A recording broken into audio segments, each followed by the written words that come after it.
વાઘોડિયાના જયંબે ચાર રસ્તાથી માળોદર તરફના રસ્તા પર નવીન આરસીસી રોડ બનાવવાનું કામ ચાલી રહ્યું છે અને આ રોડ બનાવવાની કામગીરીમાં ગેરરીતિ થઈ રહી હોય, હલકી ગુણવત્તાનું મટીરીયલ વાપરવામાં આવી રહ્યું હોય તેવા આક્ષેપ સામે આવ્યા છે। તેને લઈને વાઘોડિયાના પૂર્વ જિલ્લા પંચાયતના કારોબારી અધ્યક્ષ નિલેશભાઈ પુરાણીએ સંબંધિત અધિકારી સાથે ટેલિફોનિક વાતચીત કરી અને આક્ષેપો સાથે રજૂઆત કરી છે। આરસીસી રોડની કામગીરીમાં લાલ કપચીનો ઉપયોગ કરવામાં આવી રહ્યો છે, જે નિયમ વિરુદ્ધ છે। રોડ બનાવ્યા બાદ જરૂરી ક્યોરિંગ એટલે કે પાણી ભરવાની પ્રક્રિયા યોગ્ય રીતે કરવામાં નથી આવતી, જેનાથી રોડની મજબૂતાઈ જોખમાય છે।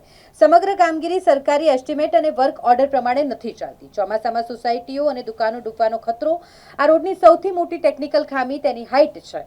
રોડનું લેવલિંગ ઘણું ઊંચું રાખવામાં આવ્યું હોવાને કારણે ચોમાસા દરમિયાન આસપાસની સોસાયટીઓ અને દુકાનોમાં વરસાદી પાણી ભરાઈ જવાની પૂરેપૂરી શક્યતા છે।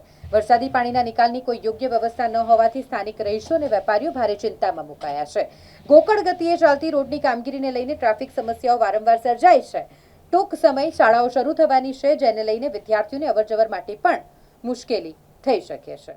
અમારી ભારતીય જનતા પાર્ટીની સંવેદનશીલ સરકાર લોકોની સુખાકારી માટે માનનીય ભૂપેન્દ્રભાઈ પટેલ સાહેબ એવું કહે છે કે તમે કામ માંગો એટલા રૂપિયા સરકાર પાસે છે, તો જનતાના પરસેવાની કમાણી વડે આજે રોડનું કામ આશરે 3 મહિના કરતાં વધારે ટાઈમથી ચાલી રહ્યું છે।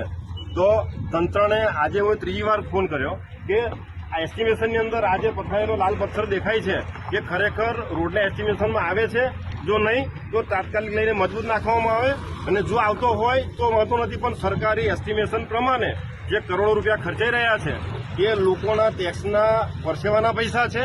મારો ગરીબ ગામડાનો માણસ એનો મીઠું ખરીદે છે, એમાંથી બી ટેક્સ જાય સરકારમાં, કે માલદાર લોકોનો બી ટેક્સ જાય છે, એના પૈસા રોડ થઈ રહ્યો છે।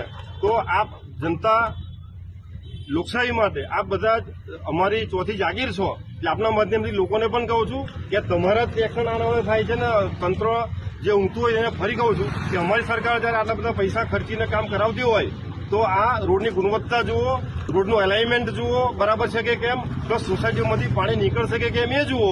આ અંગે અગાઉ પણ ટેલિફોનિક વાત એક્સચેન્જ થયેલી છે, આજે ત્રીજી વાર વાત કરી। આજે આપના માધ્યમથી જનતાને પણ જણાવું છું કે રોડનું એલાઇનમેન્ટ, રોડની ગુણવત્તા માટે આજે મટીરિયલ દેખાઈ રહ્યું છે લાલ તે, અને સોસાયટીનું પાણી નીકળી શકે તેમ છે કે કેમ, આની બરાબર બધાએ ચકાસણી કરી। આપણું છે, તમામ લોકોનું છે।